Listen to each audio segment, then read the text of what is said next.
त्या नवग्रहाच्या ह्या आपल्या जीवनामध्ये फार प्रकाश टाकण्यानंतर का त्यांच्यावरतीच आपलं जीवन आधारित आहे.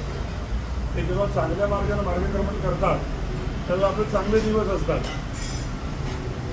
आणि आपल्या अचानक जर का वाईट दिवस यायला लागले की आपण ज्योतिषाकडे जातो, बाबा बुवाकडे धावतो आणि पाहतो भारत जरा काय राहू आणि काय मागे लागला तू बघावं करतो ना असं आपण. थोडा वेळ अजून ते करायला तुझ्या कल्याणाकरता आईबाबांनी वसा घेतला म्हणून तू जात आहेस, लक्षात आलं का? म्हणून त्या नवग्रहांची पूजा करायची आहे.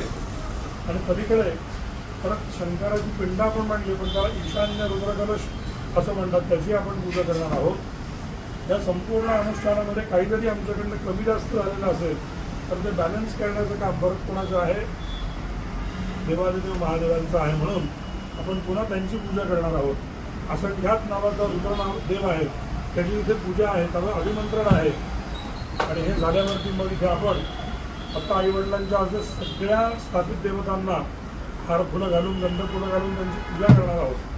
ते झाल्यावरती एक यंत्र आणलेले आम्ही, त्याला म्हणतात अग्निमंथा.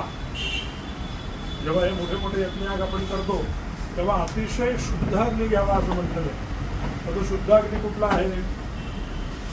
माचीसची काडी लावून लावलेला जो अग्नी आहे तो शुद्ध आहे का? नाही. गंधक आहे ना, घाणेरडा वास होतो बघा. अनेक जणांना माचीसचा वास आवडत नाही है ना, कारण गंधक येते, सल्फर त्याच्यामध्ये कार्तिक वास होतो वेगळा. पण तो अग्नी नाही घ्यायचा. जिवा पेटवलेला आहे त्याच्यावर कापूर पेटवून अग्नी घ्यायचा आहे का? असंही नाही करायचं.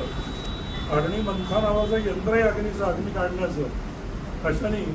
फक्त 2 गुरुजी मंथन करणार आहे. तुमच्या आईवडिलांचं आपल्या इथे पूजन होईल, पूजन झालं की मंथन गुरुजी करतील.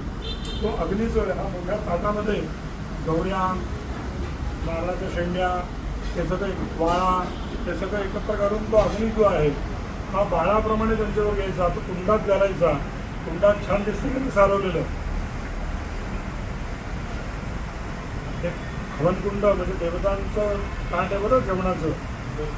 हवन करणं म्हणजे काय बघा, इथून पुढे आयुष्यात तुमची माझी कधी भेट वगैरे मला माहिती नाही.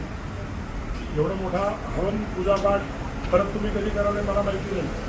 तर आज तुम्ही हा रुपये पैसा खर्च करत आहात त्याविषयी तुम्हाला माहिती मिळाली पाहिजे. त्याकरता 1 मिनिट तुम्हाला ही सगळी माहिती देतो. देवतांना प्रसन्न करण्याचे अनेक प्रकार आहेत.